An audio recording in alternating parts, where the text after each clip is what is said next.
Welcome to Mystic Realms Recap. Please like, share, and subscribe. Enjoy today's episode. Slamming the spear into the ground, Shiro quickly made some distance between the two of them since that gauntlet was clearly dangerous. Since it's a celestial-type weapon, she guessed that the gauntlet itself probably focuses on bypassing defenses since it was actually able to deal damage to the spear itself. With the danger of losing one of the clues that may lead them to the Empress, Shiro wasn't exactly eager to fight Rylan anymore. However, even if she wanted to escape, it didn't seem like Rylan was going to be very cooperative. Not only that, but she could also sense the royal family soldiers making their way towards her location as of this moment. TCH, what a mess. She thought with a frown. Since she didn't want to lose the spear, she might as well set it aside for now. Twisting her body, she turned around and threw the spear as far as she could. Asterisk bang. Just as she threw the spear, Rylan launched her fist towards Shiro's back. Boy, it's a little rude to sneak attack someone like that. Shiro replied as she ducked down and narrowly avoided the punch. Sweeping towards Rylan's legs, she knocked her over before punching towards her temple in order to disorientate her. Unfortunately, it seems like Rylan's defenses had been bolstered with the appearance of the gauntlet since she didn't even flinch at the punch. Clicking her tongue, Shiro decided to cut her losses and leave the area. Dashing past the trees, she glanced back and saw that Rylan was currently chasing her. Perfect, she muttered with a smile since she wanted to drag Rylan into the soldiers so that they would suffer some collateral damage. However, she needed to be careful so that she wasn't caught. After all, if one of the soldiers had a power similar to Philip, her plan would shatter apart. Activating the lightning variant of her armor, she reinforced her body and increased her speed. Thankfully, Rylan seemed to be having a hard time catching up. While she did gain incredible defenses and attack, her speed didn't change at all. Before Shiro could even sigh in relief, she saw 4 people falling from the sky with spears ready to pierce her body. Takamikazuchi technique, lightning pulse. Flickering from her spot, she reappeared near the soldiers like a flash of lightning and punched them on the gut, forcing their bodies to curl up in pain and fall to the ground. Suddenly, a tree entered her peripherals as Shiro quickly dodged out of the way.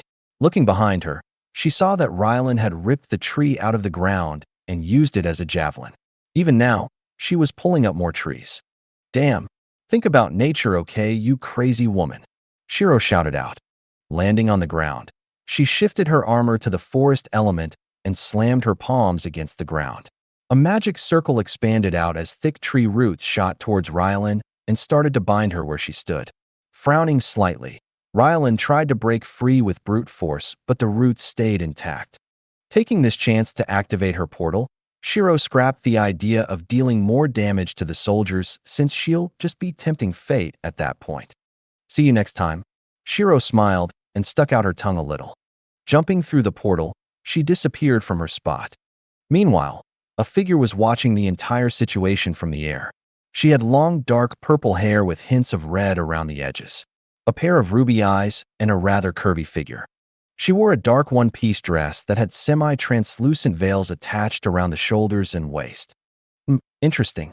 Even after giving that Rylan a celestial gauntlet that is made for destroying weapons and armor, Shiro was actually able to preserve her celestial spear. Her capabilities with that Kuromi is rather high for someone of her level. Maybe I should increase this trial to celestial god rank? Nah, doing so would be overstepping my boundaries a little. Plus, they still haven't reached the main stage yet. Right now, they're still doing the tutorial, so I guess I can't be too harsh. The woman muttered with a smile. Swiping her hand, a few screens appeared in front of her as she had a top-down view of the map. Since she's blazing through the tutorial and has even gained access to the celestial energy much earlier than expected, I think I can push things up a little without too much problem. Let's see. With how things are right now, they'll probably eliminate their enemies in Tiryu pretty easily and weaken the royal family. The other families would probably choose to not oppose them since it's quite tricky to stop this Shiro from leaving. In that case then, I'll change things up a little. The tutorial will now contain 5 celestial-grade equipment.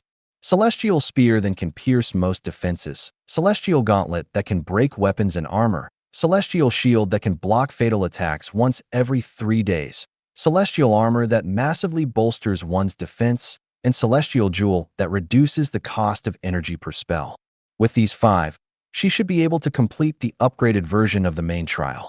Of course, to make things fair, I'll need to make sure that these items aren't easily obtainable like what happened with the spear, or else the system may deem it as me making things favorable for the girl. To test her even more during the main trial, I'll give the enemies a little gift as well, she said with a smile. Once she was finished with the changes, she dismissed the screens and started to make her way towards the capital of this country. Warning, you are starting to interfere too much with the trial. Should the results be deemed to be harmful, you will be punished rather than rewarded for your balancing efforts. Yeah, I know. Just observe things like you always have. #####. Jumping out of the portal, Shiro flexed her finger and teleported the spear back to her. You're finally here. You had me a bit worried there. Kuromi sighed in relief. Don't worry, I won't go down that easily. I've also managed to get some information during the fight. The woman, who I was battling against, has a weapon similar to the spear, only this time it's a gauntlet, Shiro said with a frown. Oh, there's another weapon similar to the celestial spear. Kuromi raised her eyebrows. Yep. Look, it even managed to damage the body of the spear. I think I'll need to be a little careful from now on, since who knows if another celestial weapon will just appear like that, Shiro replied while handing Kuromi the spear. Looking at the damage done to the spear, Kuromi narrowed her eyes as she thought about some things before giving the weapon back. I don't think we can repair this easily, so we'll try to get you a different weapon to use and have the spear as a trump card. For now, though, we have bigger matters to handle. Despite our ambush, there are still quite a few soldiers left, so I don't think this will stop them from going to Tiryu. Our next step would be to help Tiryu while sabotaging their defenses so that the enemies can break into the city, Kuromi said with a smile. I'm guessing that this would make assassinating the leaders easier. Shiro chuckled, since the main guards would be too busy dealing with the invaders. Of course, there may be a chance that the leaders evacuate the city like cowards during battle, but that would only make it easier for Shiro to kill them all. Yup, only problem left is our appearances. I'm pretty sure that most of the families in Tiryu know of the shadow guards and our appearance after the battle that destroyed our family, so we'll need to think of something to help us bypass this. We can't go for masks either, since that would just draw in more suspicion. Kuromi furrowed her brows as Shiro closed her eyes for a moment. Why don't we just sneak our way in and help out while being undetected? Don't we need to be stealthy to sabotage the defenses anyways? I goose, actually. Shiro, quick question. Go on, I'm listening. How many people can you transport at once with your portals? As many people as I want, as long as I have the energy to move them through the rift. If I'm correct about my guess as to what you're planning, then yes, I can transport everyone here, Shiro replied as Kuromi smiled. In that case, then we've basically got our express ticket into Tiryu without being detected. Making their way back to Tiryu, Kuromi made sure that Shiro took a rest so that her energy reserves could be replenished. The main problem of using celestial energy is that it is very limited and would only regenerate once you started to rest your body. Sure, it may be more powerful than mana, but in terms of accessibility and efficiency, Kuromi still preferred mana over celestial energy. However, there were some positives that came from this, namely the fact that their enemies wouldn't be constantly reinforcing their bodies since the energy is limited. This gives them the opportunity to eliminate a large portion of enemies in an instant, since without the reinforcement, they're essentially normal humans with slightly improved physical attributes. In other words, they're babies with guns. As long as you deal with them quickly, they pose no threat. As they arrive near the camp that some of the shadow guards had set up near where the battlefield is, Kuromi had them explain to her the general gist of what's been happening so far. So you're telling me that regardless of what the families in Tiryu have been telling them, the opposing families don't care? Shiro raised her eyebrow. Since Philip had told them that the Lord had given the fake spell to the enemies, they knew that they had nothing to prove their innocence. Plus, with things escalating to this point, many of the families won't stop until they've checked through everything and made sure that nothing had been left untouched. Not only that, even if they do believe in what the families in Tiryu say, they still want to continue this battle since it's a way for them to eliminate a few competitors. That's a little annoying. Well, at least we've weakened the royal army a little. While it may not be much in the grand scheme of things, it will definitely help out with the next battle. If we can get ourselves some loot from the aftermath, that would be great as well. It'll somewhat fund our next battles in a way. Kuromi shrugged. But for now though, let's find a spot for us to stay in Tiryu, so that we can set up camp without being detected. If you're looking for a spot for us to stay, maybe we can go to the old compound? While it's been raided, we can use the ruins as a camp since we understand the layout well. Philip suggested. Sure, depends on how many people are near the compound when we teleport in. If they have people searching through the ruins in case the spell was left behind, it'll be quite awkward now, wouldn't it? Kuromi chuckled as Philip nodded. Of course, it is merely an option that could be viable. Philip replied with a smile. Anyways, I'll go do some scouting now and try to see if I can set up camp. If anyone wants to come with me, speak up now. Just keep in mind that you must be able to disengage quickly and leave should things go south. While I may be there to help you teleport away, if I'm in a bad situation, you'll be on your own. Shiro said as she twirled a dagger in her hands. Since Kuromi was fine with planning with the rest of the group, it was better that she made the most of their time by scouting and setting up camp. Waiting for a few moments, Shiro had 3 people volunteer to do the scouting with her. Bringing up their info in her mind, she realized that they were the best choices right now. Good. Callie, Liam, Cert, stay close to me so that I won't have to use too much energy to teleport you to the city. Shiro smiled as they stood beside her. I'll see you later, big sis. Good luck. Kuromi waved her hands with a smile. Snapping her fingers, the portal appeared under the 4 of them as they teleported away. Say first, young miss. Has second young miss changed her way of calling you?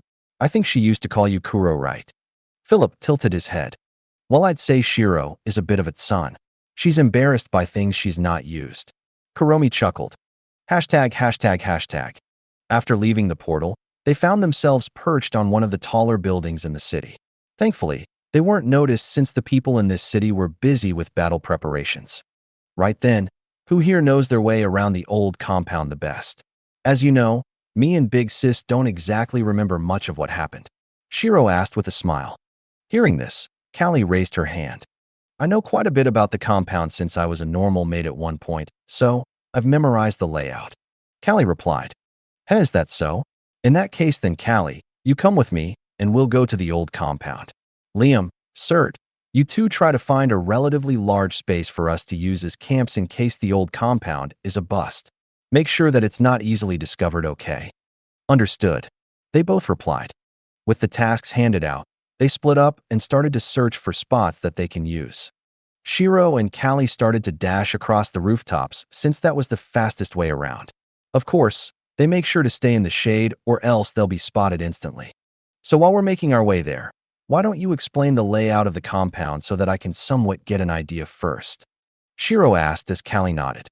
The old compound was made up of 3 main buildings, 5 sub-buildings, 2 training halls, and a few gardens. The main buildings include one of hosting meetings and guest rooms, the main building for family, and one for all of the servants, including the shadow guards. As for the sub-buildings, they're made up of storage rooms, blacksmiths, and experiment rooms where some of us go to try to make new spells. Each of the 5 sub-buildings pretty much have the same thing. There are also a few ponds within the gardens to make it look more pleasing. In terms of layout, once you enter the compound, you'll see one of the main buildings for guests in front of you. To your left would be a garden, and to the right would be one of the training halls. Once you get past the guest buildings, family and servant quarters could be seen near the back. Most of the sub-buildings are placed side by side for convenience. There are also a few hidden rooms scattered throughout the area, which leads to different underground spaces. They hold the main training area for shadow guards. Callie explained as Shiro nodded. Do you think we could possibly use one of the training areas as our new camp? Since it's underground, we won't be spotted as easily. However, there's one thing that is bugging me. How many entrances are there to the facility? If there's only one, it'll be bad should we be discovered and cornered. While I can use my portals, once I run out of energy, we'll be trapped. There are a few emergency exits, so you don't have to worry about that, second young miss. Callie smiled. All right, that's one of my worries solved.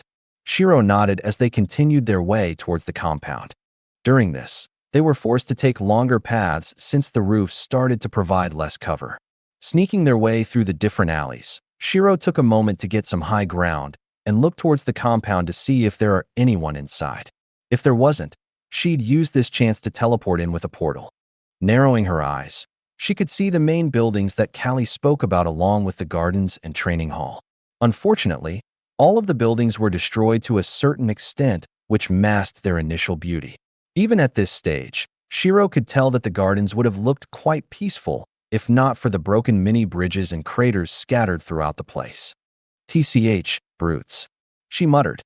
After a short while, she managed to spot a few decent locations for them to teleport in as she jumped down from the roof before she was spotted. Making 2 orbs, she controlled one so that it would make its way into the compound without being seen. Once it was inside, Shiro activated her own orb and teleported the both of them in.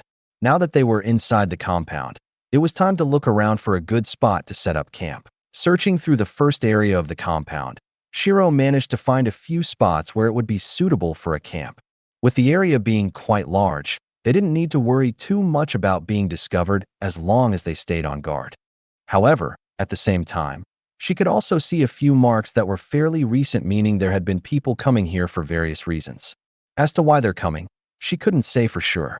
One of her guesses was that the families tried to find the missing spell. With the risk of them coming back at any moment, Shiro wasn't exactly keen on setting up camp in a spot like this. Callie, how are the secret rooms?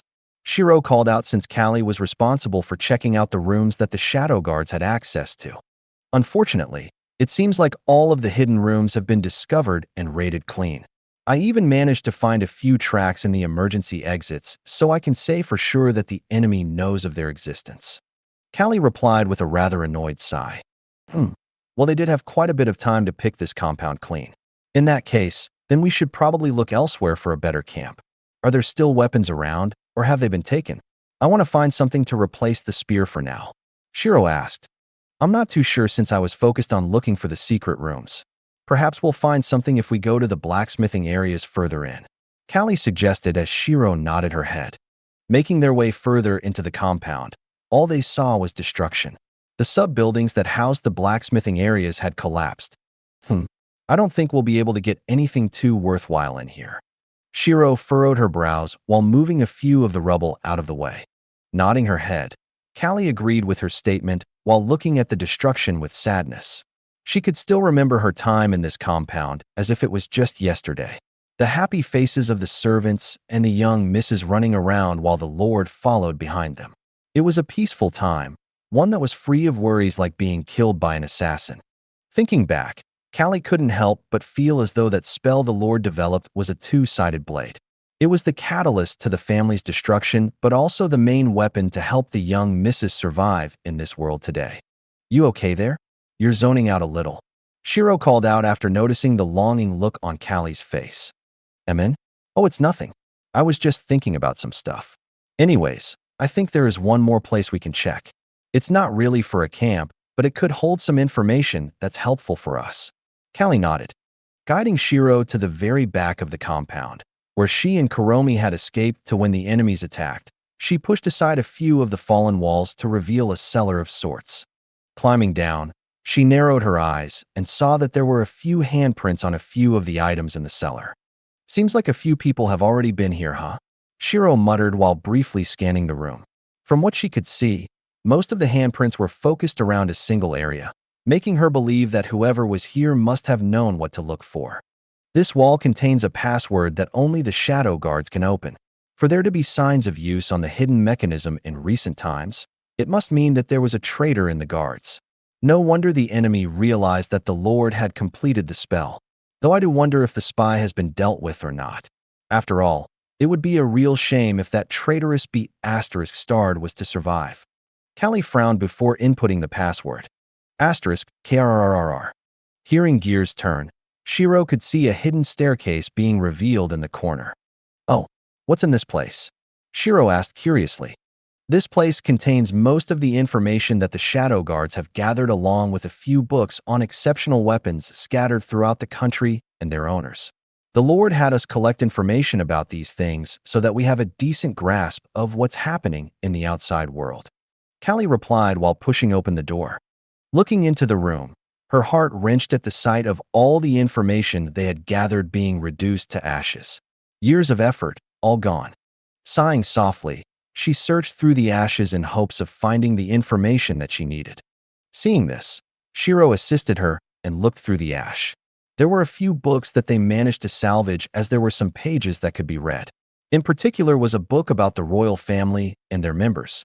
She could see notes about a woman specialized in regeneration and brute force combat, a man with excellent swordplay, and a few esteemed grand teachers that focus on different weapon types in the royal family. Reading the information that was available, she could somewhat guess that the teachers were probably the peak of level 3 or maybe 4 from their descriptions. If this was the outside world, they would be B-ranked adventurers due to how much damage they can cause with a single spell. I can only find the most basic information on 1 or 2 of them, but the rest of the books are heavily burnt. What a shame. Shiro thought with a frown, but made sure to store the book away safely. After all, information was still information regardless of how little there were. Ah, I found one.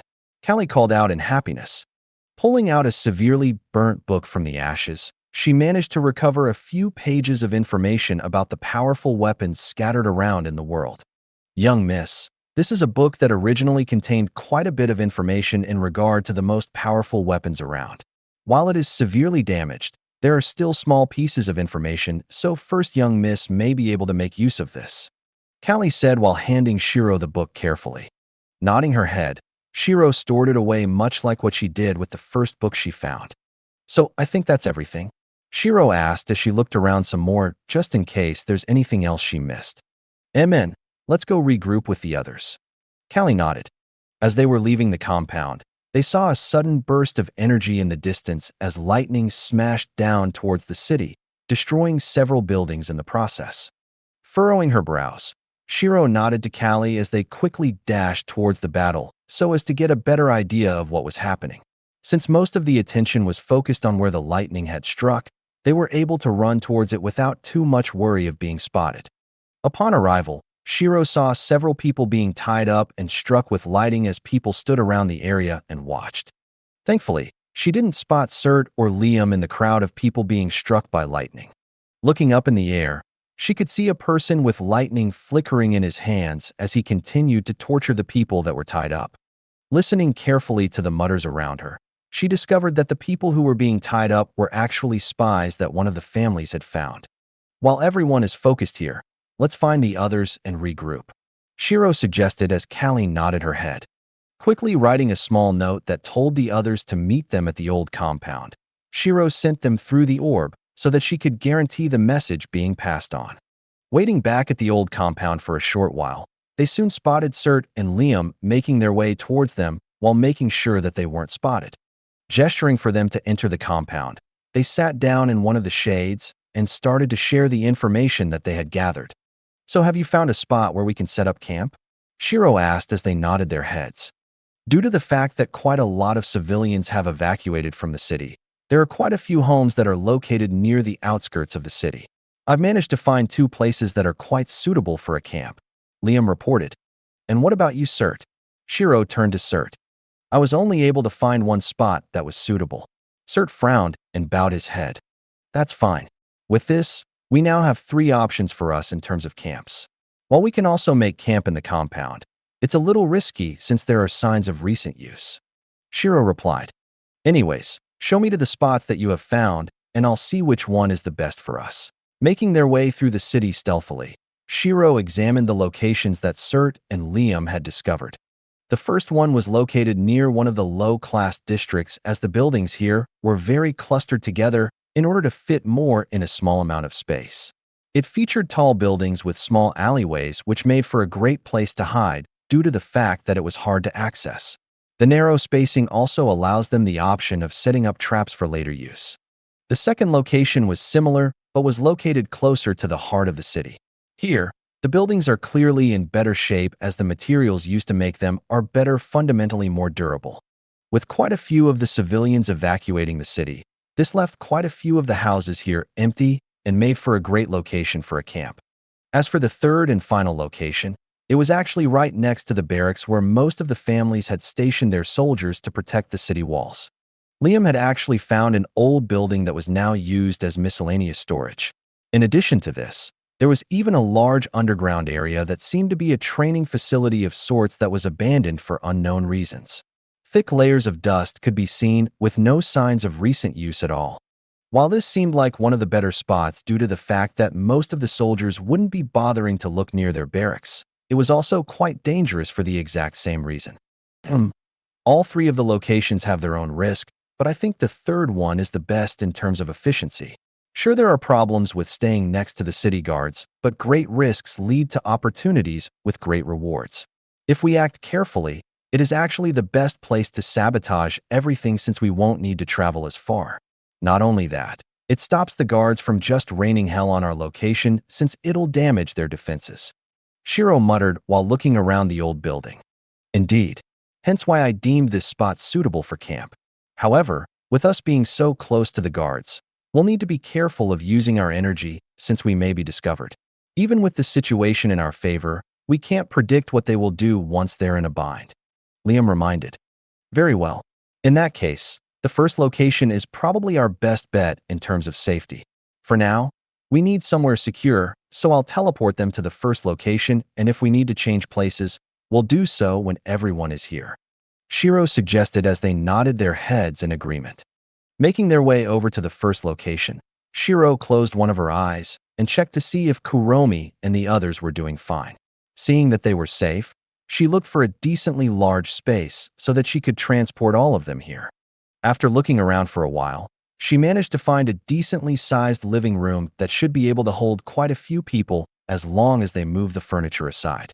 Cleaning up the place a little, she activated her portal and could feel her energy drain rapidly. Emerging from the portal, Shiro could see that everyone arrived without a problem. Fu, I welcome you to my humble abode. Shiro joked with a grin. Whatever. Anyways, good job, lil sis.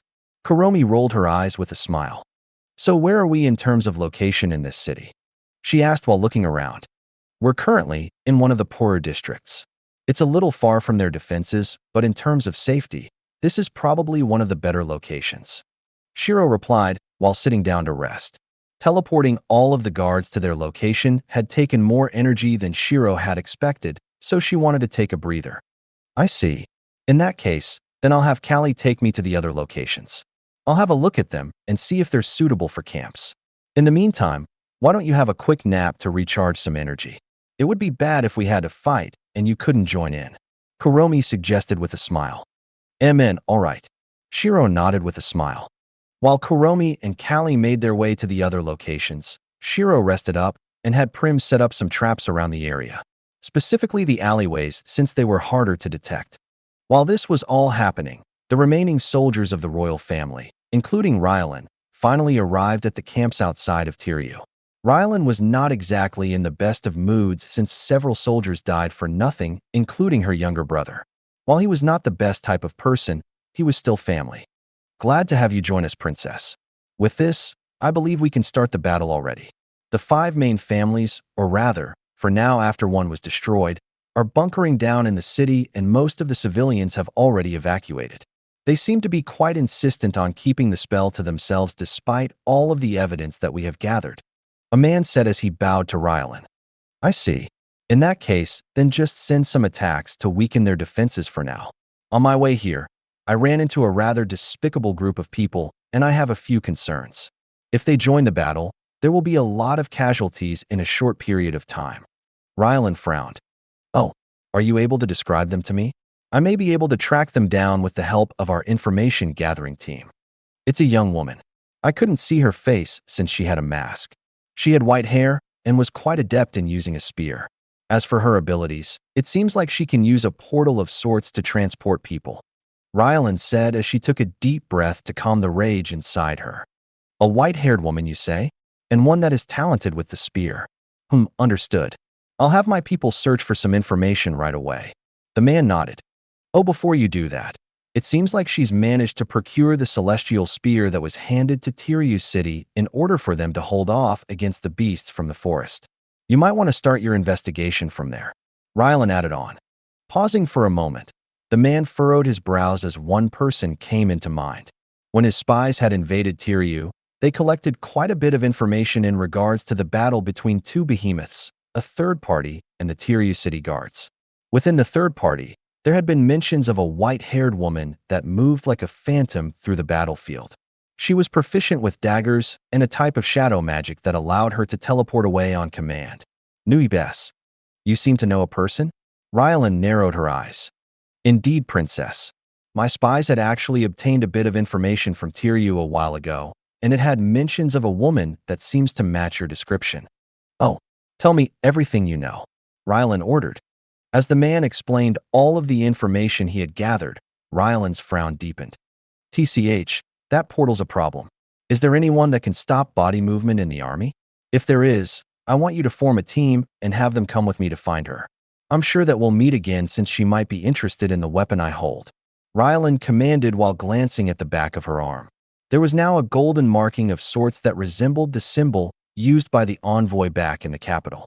Understanding that this must mean that the Celestial Empress was helping her, Rylan had confidence that she'd finish that woman off once and for all. We have a few people that can meet your requirements, but it may take a bit to convince them since they're prized members of the different families that have gathered. And as you know, people who can halt a person's movement is quite rare. The man replied, I don't care. Promise them riches from the royal armory to get them to form a team. Right now, my biggest priority is that woman. If we don't deal with her, she can very well shift the tides of this battle by herself. Rylan narrowed her eyes. Understood. The man nodded after a moment and left the room.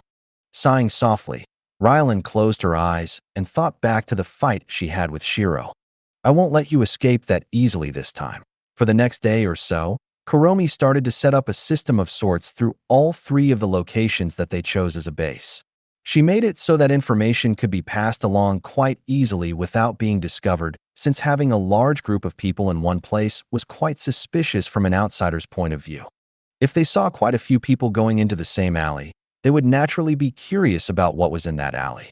Since it was quite a stressful time at the moment, any acts that might be suspicious, even a little bit, would get high priority. Right now, Shiro and Kuromi were in the base near the city walls as they discussed the information that Shiro had collected from the old compound. Do you think the weapons have something to do with this trial? It told us to resolve the corruption, so if you think about it, the opposite of corruption would be good, and celestial is technically good. Kuromi asked while they sat side by side on the sofa. Maybe. I mean, I did get this spear quite early on, so maybe it's like a tutorial level in a game. Ones where you get a really good weapon, but at the weakest of the bunch, and better weapons can be found later. Shiro replied while leaning her head on Kuromi's shoulder. Glancing at the book, she could make out an image of a gauntlet that was pretty similar to the one that she saw when she fought Rylan. If that's the case, do you think this corruption is something that can only be solved once we get all of the weapons? Perhaps. We can either go on a genocide and collect the weapons that way, or try to solve it peacefully. Though that woman from the royal family has one of the weapons, so I doubt they'll just hand it over since she pretty much hates my guts. In addition to this, we don't exactly have a long-standing presence of sorts, so we can't convince them either. If we were given a month or so to solidify our presence, then there might be a small chance. However, since we're apparently on a time limit, that might be a bad choice since friendly relations take a while to form. Shiro replied while closing her eyes for a brief moment. While slaughters aren't exactly the best way to go about things, remember a few quests that you had gotten a low grade previously due to rushing through everything with violence. Kuromi smiled and poked Shiro's nose. Furrowing her brows slightly, Shiro rubbed her nose to get rid of the itch but kept her head on Kuromi's shoulder. I guess, but it's better than failing, isn't it? Though I suppose you're right. How about this? I'll only kill those that we absolutely have to if they won't hand over the weapons. If they do, I'll spare them. Of course, if they're just downright evil, then it's the torture route. Shiro suggested. I'll accept that. Kuromi chuckled before glancing at another pile of documents by the side. This was the information she had the shadow guards gather on the current defenses spread throughout the city along with their manpower. Any exceptional guards had more in-depth information written about them, while the cannon fodder had nothing. Reading through the notes, Shiro guessed that she could probably take on all of them as long as they didn't have a celestial weapon like Rylan. Of course, that was under the assumption that she could finish things before they're given a chance to perform their bigger spells, which were much stronger than what she could manage at this moment. Do you think we should spark up some conflict between the two armies? They're quite on edge, and a single spark would probably set things off. Shiro asked. Maybe.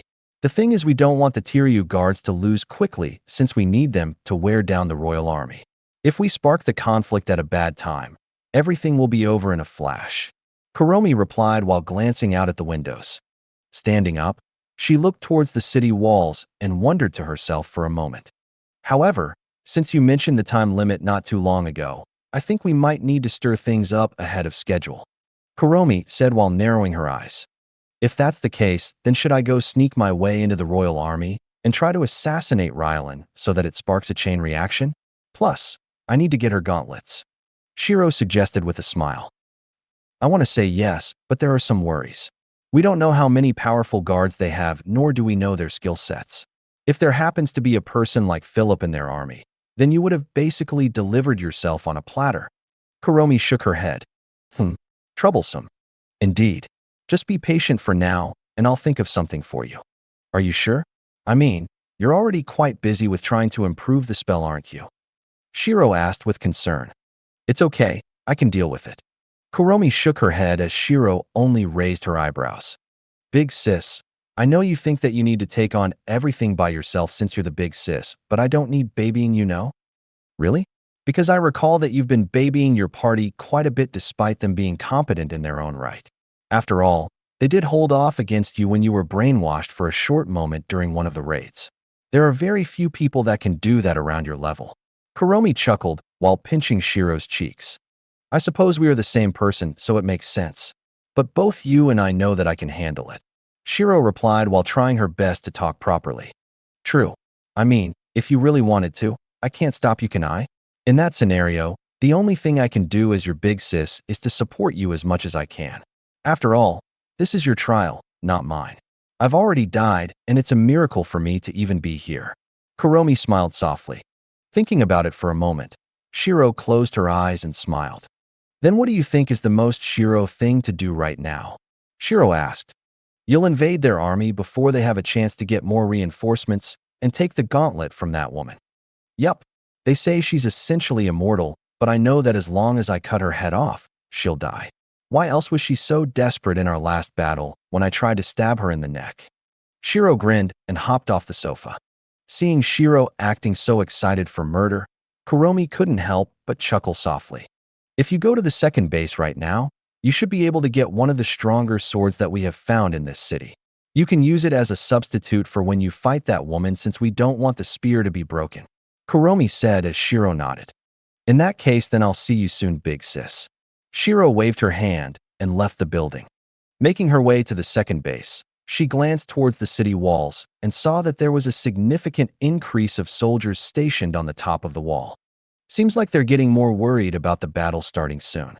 If I wait any longer, it might be hard for me to get a chance to kill that woman without others interfering. Shiro thought to herself while increasing her pace towards the base. Once she arrived, she asked one of the shadow guards about the sword and was led to a spare room they had in the base. Looking in the room, Shiro could see different weapons being displayed as the guard handed her a sword. This is one of the sharpest swords we've found. While it may not compare to the celestial spear, it is much better than normal weaponry, the guard said with a smile. Holding the sword, Shiro gave it a few test swings and smiled in satisfaction. This should do for now. Anyways, keep up the good work. Shiro nodded to the guard before leaving the base. With a spare weapon in hand, it was time for her to assassinate Rylan so that she could get her hands on the celestial gauntlet. Sneaking her way out of Tiryu with relative ease, Shiro looked for a spot where she could observe the battlefield and see where the enemy main camp was. After all, there was a high chance of Rylan being in the main camp. Unfortunately for her, the only high ground she could spot that wasn't in Tiryu City was the forest that was the opposite direction from where the enemy camp would be. Furrowing her brows for a moment, she decided to expend a bit of her energy since scouting was a key part of the battle after all. Making sure that no one could see her, she activated her celestial raiment and teleported herself high above the ground so that hardly anyone could spot her. Floating in the sky for a short while, she managed to capture the entire enemy camp within her sai as she made sure to memorize it down since this information would be quite helpful. Let's see, where's the main camp? She muttered while scanning the base. There were quite a few large tents, and the base didn't have a biggest tent, meaning the main camp could be in any one of these tents.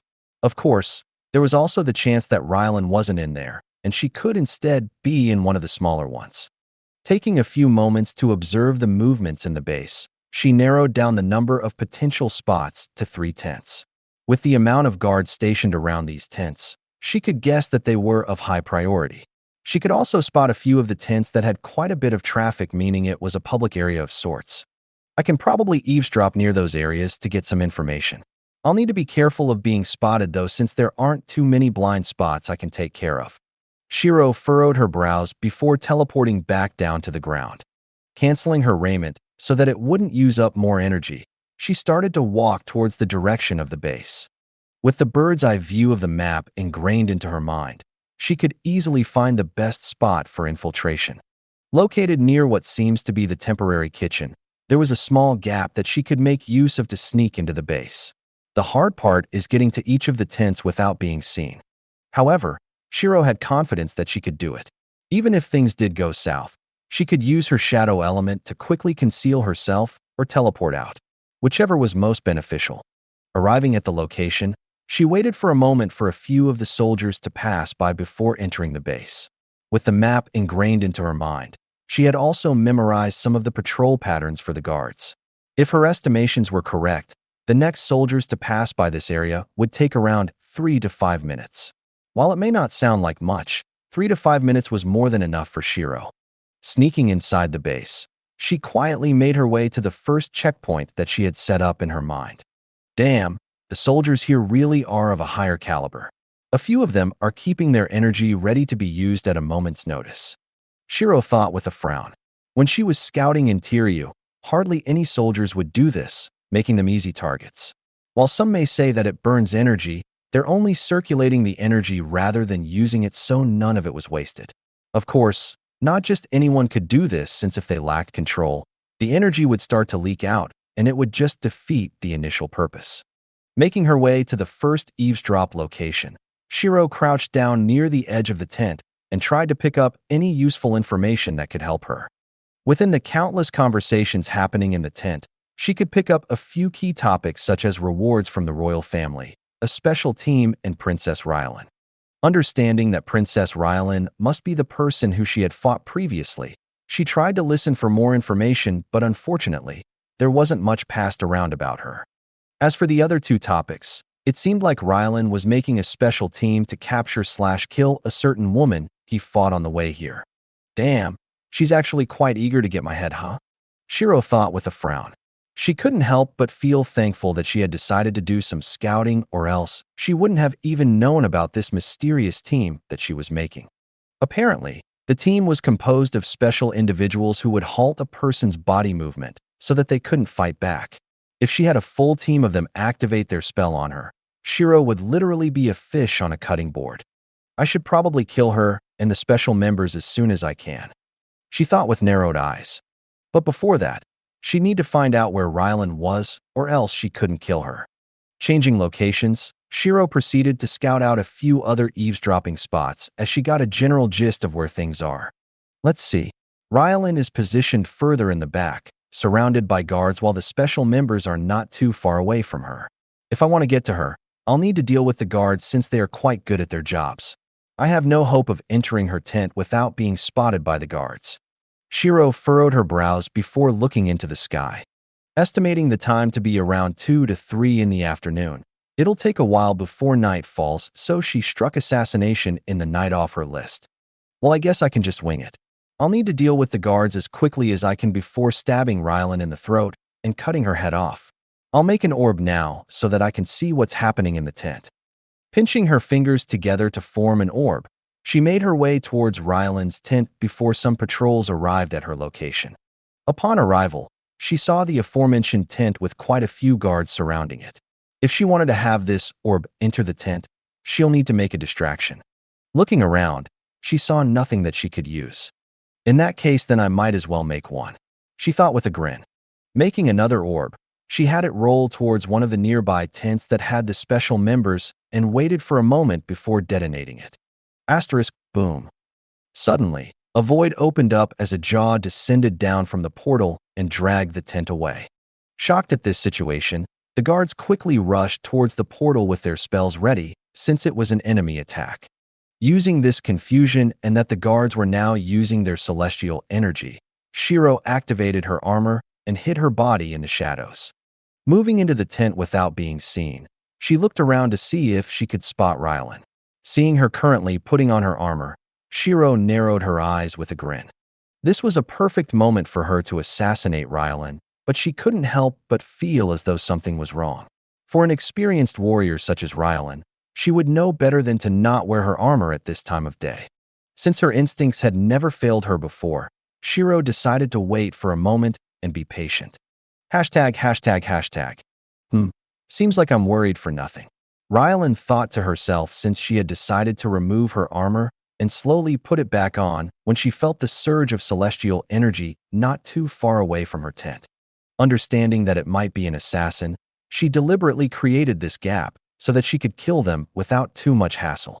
Sighing softly, she quickly donned the rest of her armor and prepared to move out. Unfortunately, despite her cautiousness, she was too quick to dismiss the danger as Shiro's figure flickered behind her. With a twist of her body, the sword pierced deeply into Rylan's neck. Arg! Crying out in shock, blood poured out of Rylan's mouth as she tried to turn her head back to see her assailant. However, before she could even see her face, Shiro quickly ducked down and kicked the handle of the sword with her heel. *Pushi. Tearing out a chunk of her neck and some bone, Rylan's head was barely attached to her body thanks to the remaining skin and flesh. Seeing as how her regeneration doesn't seem to heal the wound, Shiro knew that Rylan was going to die, but wasn't going to take any chances.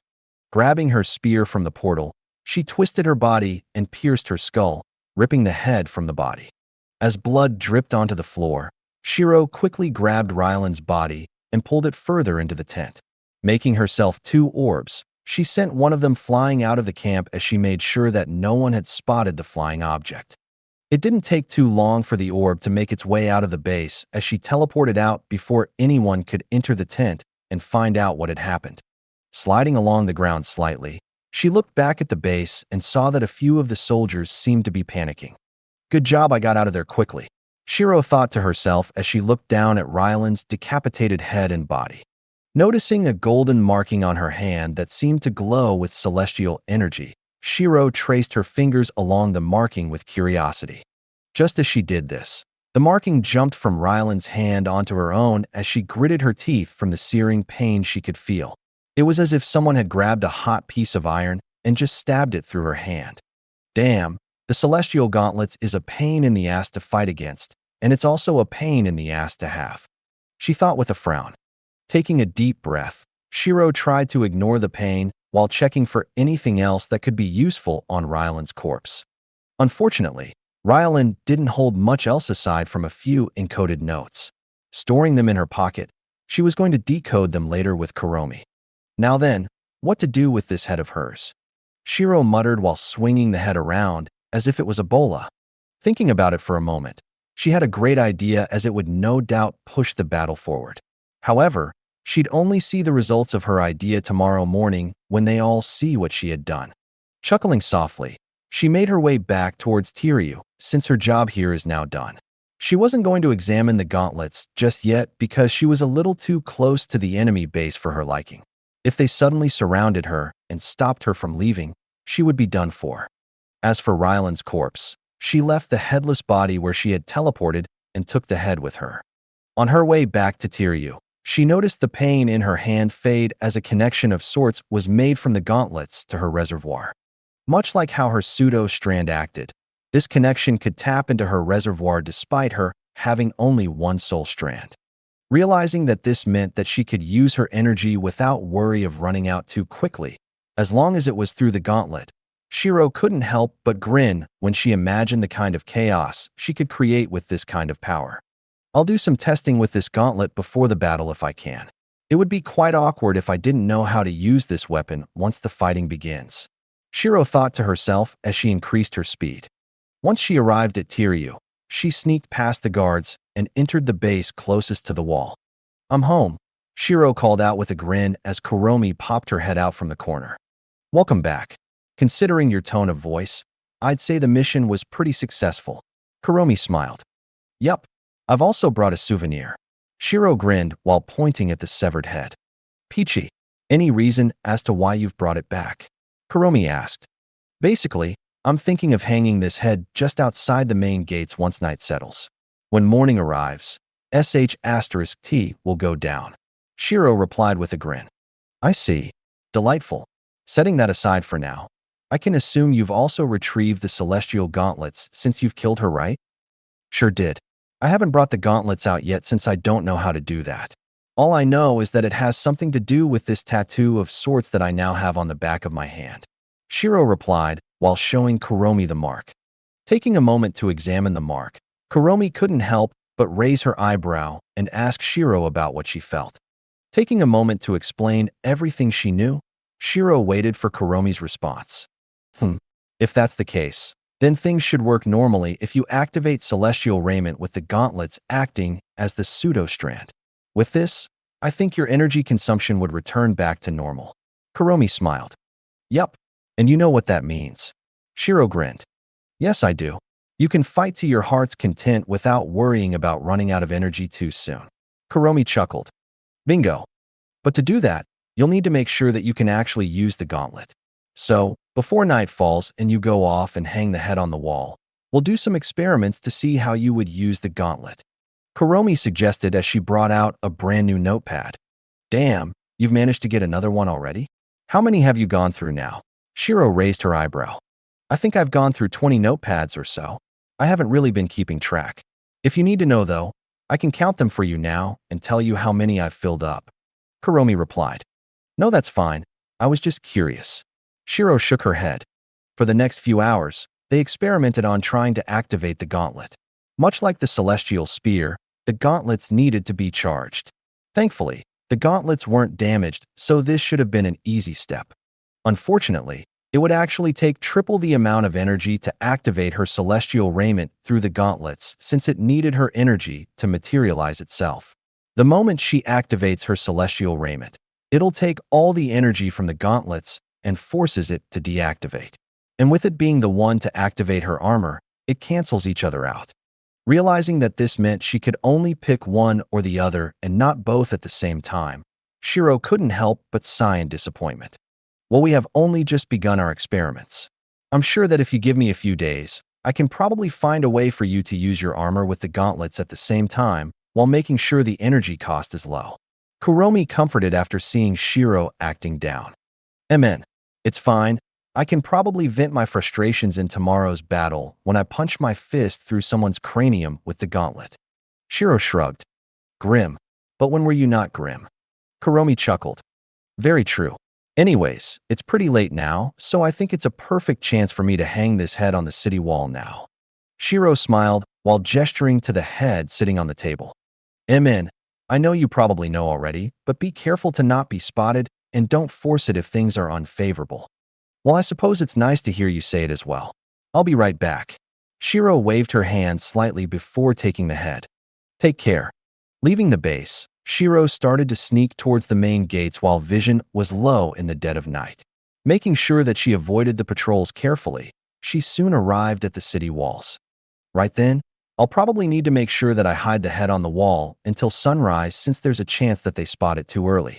The best way is probably to hide the head using my shadows. Since it's night, I have natural resources to help me, so I wouldn't need to use too much energy. She thought to herself before following the plan. Hanging the head so that it was easy to spot, she flicked her wrist and controlled the shadows so that it would hide the head. Unless one brought a torch directly beside the head, they wouldn't see it in this kind of darkness. Giggling softly, she couldn't wait to see their reactions when the sun rises. Waiting just outside of the city with Kuromi, the two of them watched as the sun slowly rose. The patrol was circling the city with no idea that all hell was about to break loose the moment the enemy seized the head. In the time leading up to this moment, they had already experimented quite a bit with the gauntlets, but made very little progress with trying to merge both the activation of the celestial raiment and the gauntlet at the same time. Of course, Shiro made sure to have a short rest so that she could replenish as much energy as she could so that she would be ready for the fight. "Oh, I think I see a few scouts ahead," Kuromi called out as Shiro perked her ears up at the mention of scouts. Making herself an orb, she threw it towards where the scouts would be and observed them with a smile on her face. Their shock and anger upon seeing Ryland's head being hung up upon the city gates were quite satisfying, as Shiro would chuckle whenever they talked about revenge and how Tyria's city was clearly looking down on them. Ending their scouting early, they rushed back to the camp in order to report that it was Tiryu who killed Ryland and hung her head on the wall. Satisfied? Kuromi asked with a smile. "Yup, you should have seen the look on their faces." Shiro grinned. However, before they could continue their conversation, they saw royal family soldiers dashing in from the distance. Asterisk whistle. Their reaction was pretty fast. Shiro raised her eyebrows. While considering that you killed Ryland yesterday afternoon, they had quite a few hours to prepare. Now that they know who the culprit is, why wouldn't they come here? Kuromi shrugged. True. In that case, then do you want to return to the base and get everyone ready for battle? Shiro suggested while narrowing her eyes at the incoming army in the distance. Sure, let's go now. We probably want to get them out of the city first after collecting all of our intel. After all, there is a chance for the enemy to just bombard the city with large destruction-type spells in a fit of rage. While you can cancel/redirect the effects, it would still take quite a bit of energy. Kuromi replied as Shiro nodded her head. As the duo dashed back towards the city, they sent a message to all of the shadow guards and told them to meet up at the base closest to the city walls, along with making sure that everything important was brought along. Upon arriving at the base, Shiro saw that everyone was packed and ready to go at a moment's notice. Well, it seems like everyone's ready.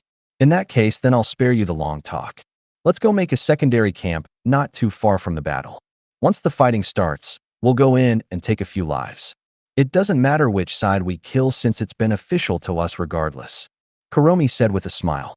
After doing a head count to make sure that everyone was here, they started to make their way out of Tiryu without being spotted. However, just before they could leave Tiryu, they felt a surge of celestial energy above them as hundreds upon thousands of spells were being stacked together as they formed a giant magic circle just above the city. Compared to the one that the giant and dragon had created, it was roughly half as big but twice as dense. Damn, me and my big mouth. I've jinxed us. Kuromi frowned. Well, I guess I have no choice. Come on, single file people, and don't push. Shiro said as she created a portal after throwing an orb outside of the city, gesturing for everyone to enter the portal before the spell rains held down upon them. Shiro looked up and analyzed as many of the spells as she could. Thinking for a moment, she theorized that she could probably redirect some of them to strike back at their casters if she started to edit their components now. As the last shadow guard teleported out of the city, it was now just Shiro and Kuromi once again. What are you planning to do? Kuromi asked curiously, since Shiro always had the same serious face whenever she's thinking of doing something.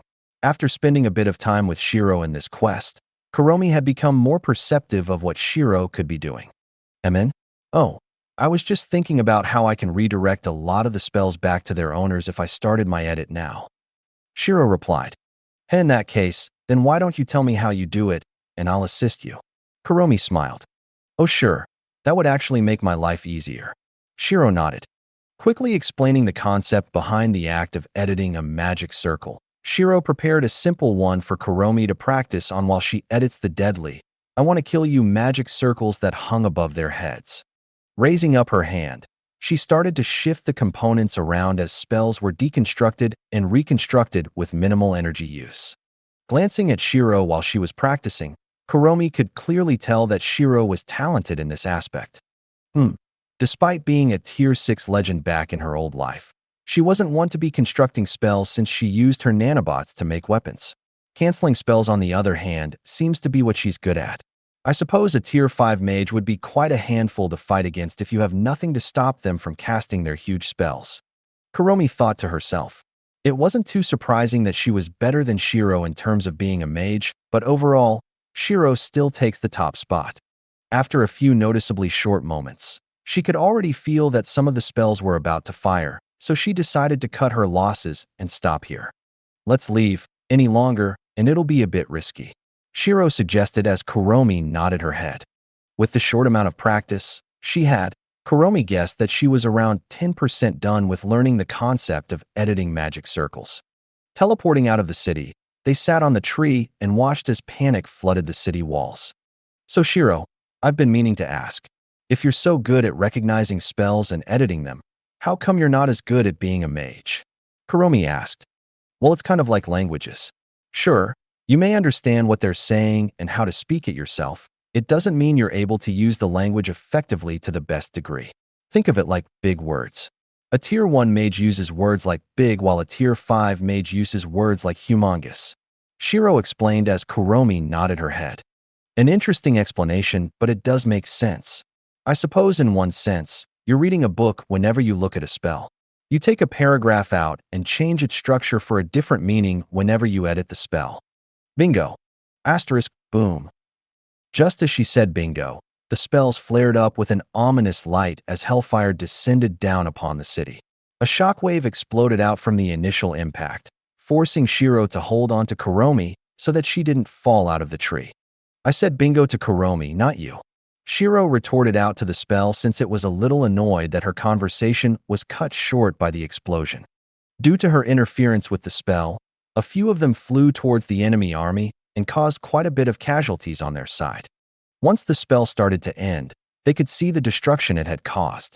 None of the buildings that were inside Tiryu were intact anymore, as even the sturdiest buildings were reduced to ruins. During the wind-up, most of the city guards managed to escape the destruction, but without a city to protect them against a clearly disadvantageous battle, their will to fight seemed to have been dampened.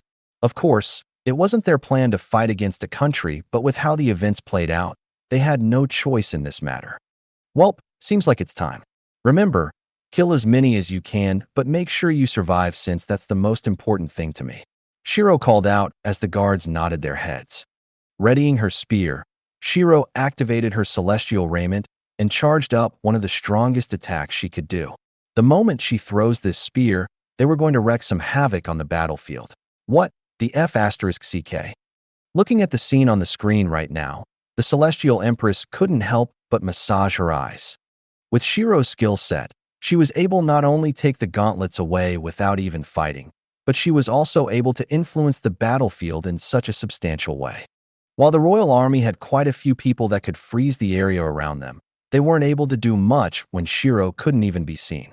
Acting as if she was a long-ranged artillery, she would launch her spears with such precision and teleport it back into her hand. To make matters worse, a single hit from this spear would end a soldier's life, so she wouldn't even need to worry about hitting the same target. With her repeating this action and the shadow guards spreading themselves out to assassinate the soldiers, they swept through the battlefield unhindered. "What have I done? Why did I even have the spear in the first place?" the Empress muttered as she wanted to cry. She hadn't expected Shiro to be able to do this much damage with them, hence why she added some more to balance out the situation in hopes of understanding how Shiro worked. After all, since she was going to be the next Celestial Empress, she needed to make sure that her successor was someone who was capable. Sure, she's capable, but the part that worries her is that she is essentially brute forcing her way through most things. If not for Kuromi's assistance in fixing the weapon, Shiro would have a much harder time and the trial would be fair. "I'm being scammed," the Empress cried out in annoyance. Biting her lips slightly, she wondered about what she could do to fix this situation. Due to a slight oversight on how powerful Shiro was, there were now 3 other super weapons that were spread out in this world for her to take. But with how things were going right now, Shiro would probably fight everyone to the death in order to obtain those weapons. Damn, I meant for her to form alliances and create a new country to fight the corruption. This is the complete opposite. Taking a deep breath to calm herself, the Empress walked around with a frown on her face. Currently as it stands, Shiro and Kuromi would probably complete the tutorial in a matter of days. Once that happens, the main trial would start with humanity being split into multiple factions rather than one united one. No, I need to change this. I cannot have the next Empress being a lone wolf.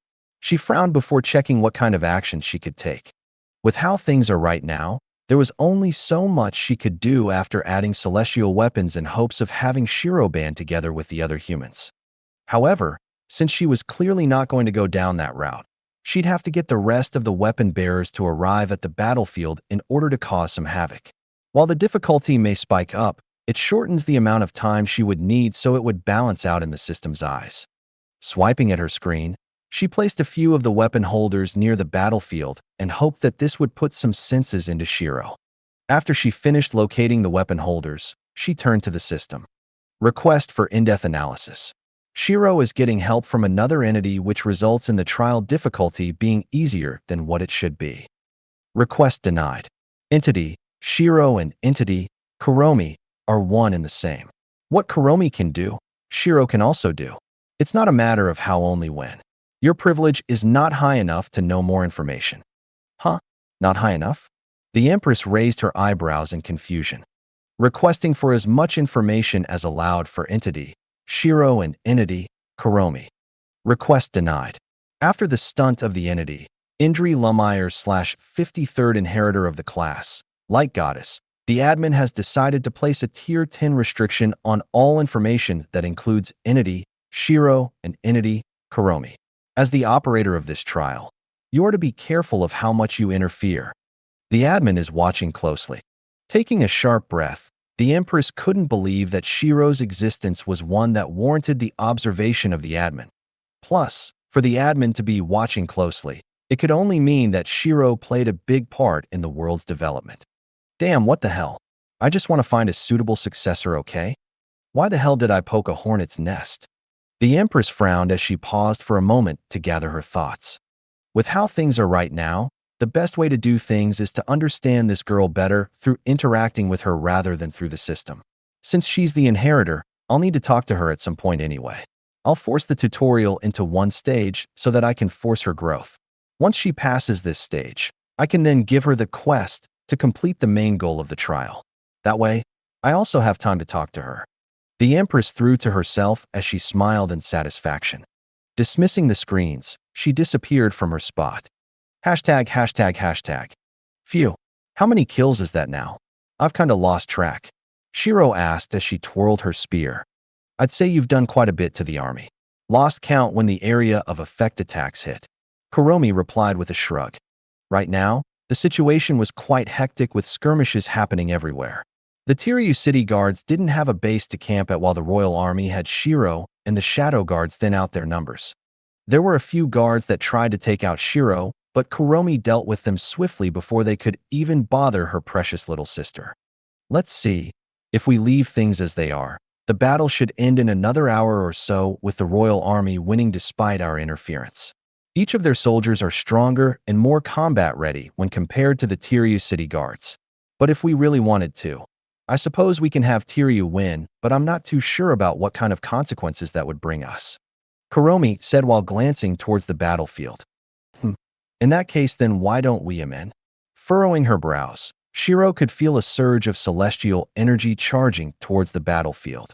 Realizing that it had a similar feeling to what the spear and gauntlet released, she knew that this must be another weapon. Kuromi, something suspicious is going on. There's no way that a third celestial weapon has just delivered itself to my doorstep. Shiro frowned. What? There's a third one here? Kuromi raised her eyebrows. Yup. To the northeast, I can feel another signature similar to the spear and gauntlet. It's too suspicious. Shiro nodded her head. Indeed. Let's proceed with caution, and I'll follow you. I can provide you some support if it turns out that the user is someone annoying to fight against like Rylan. Kuromi nodded her head. Jumping down from their spot, they dashed across the battlefield and made a beeline towards the source of this signature.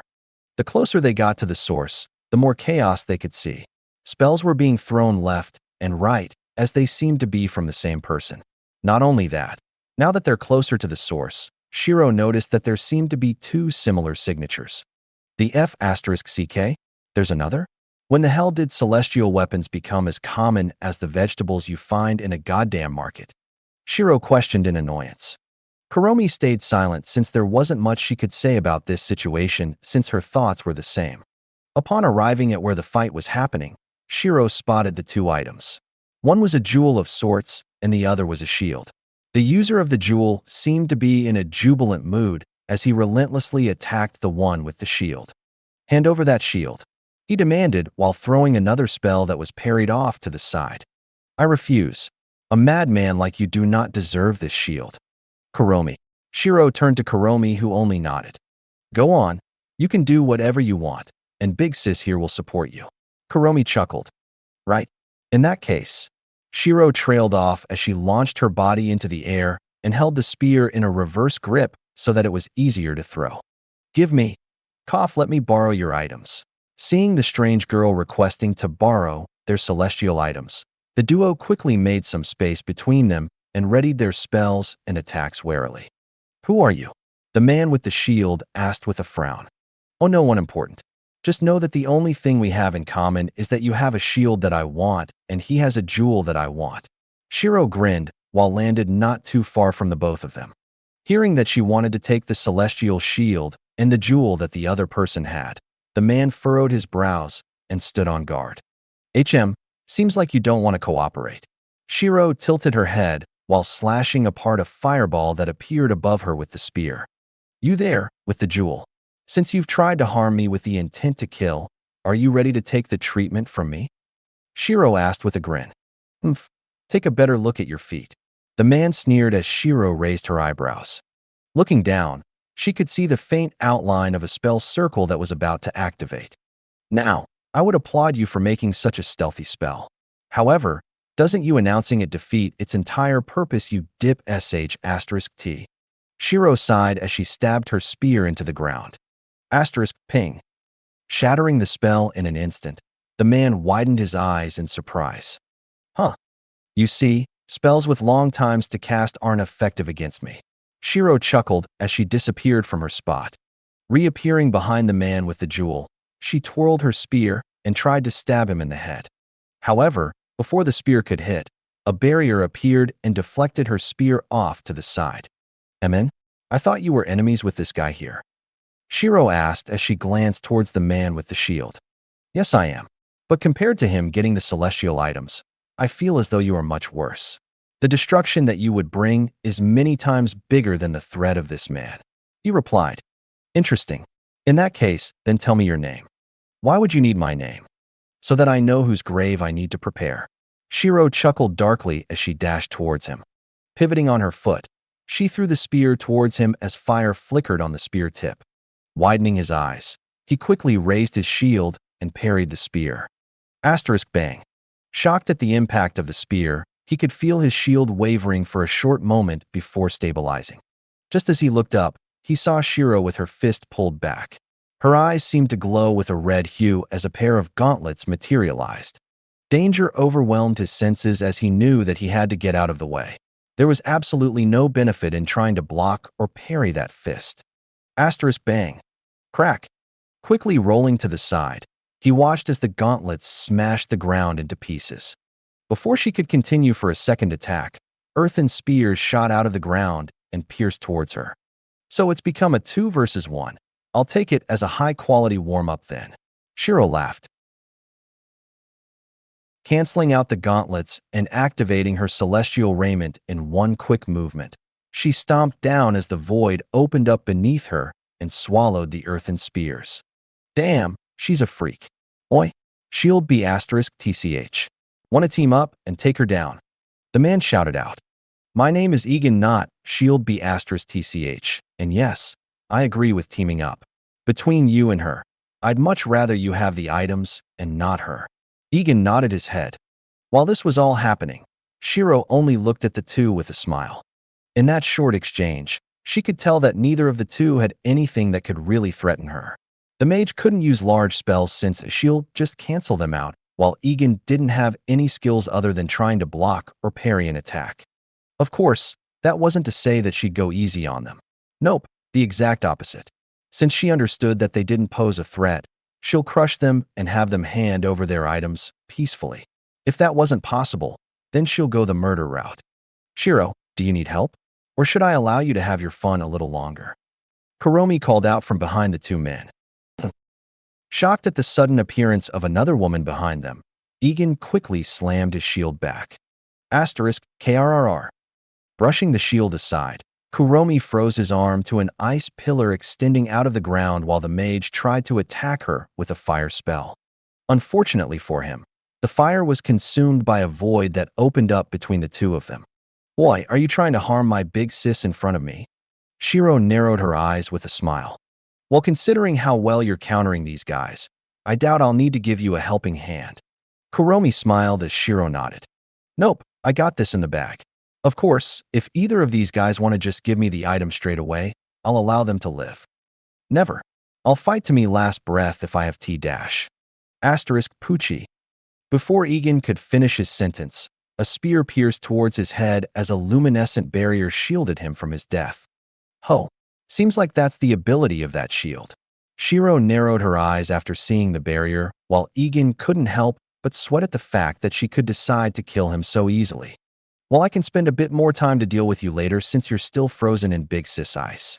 As for you, mage, are you going to hand the jewel over, or do I have to take it from your corpse? Shiro smiled. Asterisk gulp. Don't do it. Egan shouted out as the man only ignored him. If I gave you the celestial jewel, can I join your team? The man asked seriously. Oh, big sis, what do you say about that? Do we need a man like him? Shiro asked since it was quite surprising for this man to want to join them. Well, not so surprising considering the fact that fighting them means death.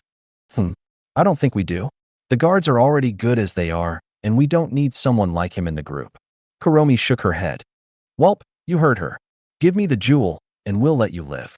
However, you cannot join us. Shiro narrowed her eyes. Gritting his teeth, he could only sigh and hand her the jewel. Smart choice. What about you then, Egan? Will you do the same? Nadash. Think carefully about your next words, since it may be your last.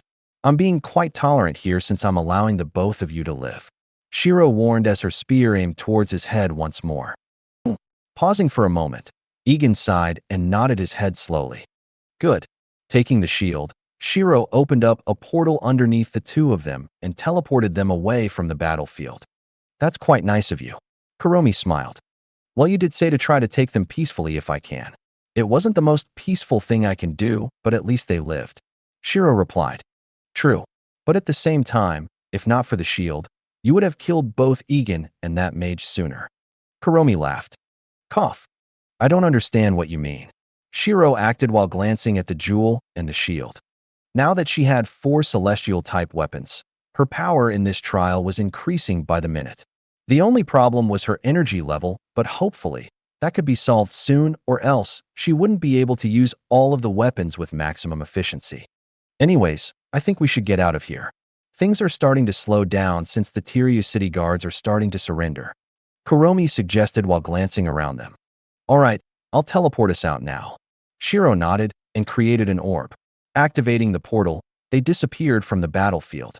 However, when they arrived at their destination, they saw a woman sitting down on a chair and watched them with a smile. Instantly going on guard, Shiro readied her spear. No need to be bloodthirsty. I'm just here to talk. It's a little earlier than expected, but it seems like the owner of the celestial armor decided to retreat after seeing your power. Therefore, you'll have to make do with just 4 out of the 5 weapons right now. The Empress chuckled. Who are you? Shiro questioned with a frown. I am the one that you're looking for. I'm the Celestial Empress, and it is also through me that you will receive your Celestial Empress's decree in order to class up. Thank you for watching. I hope you enjoyed today's episode. If you did, please like, share, and subscribe.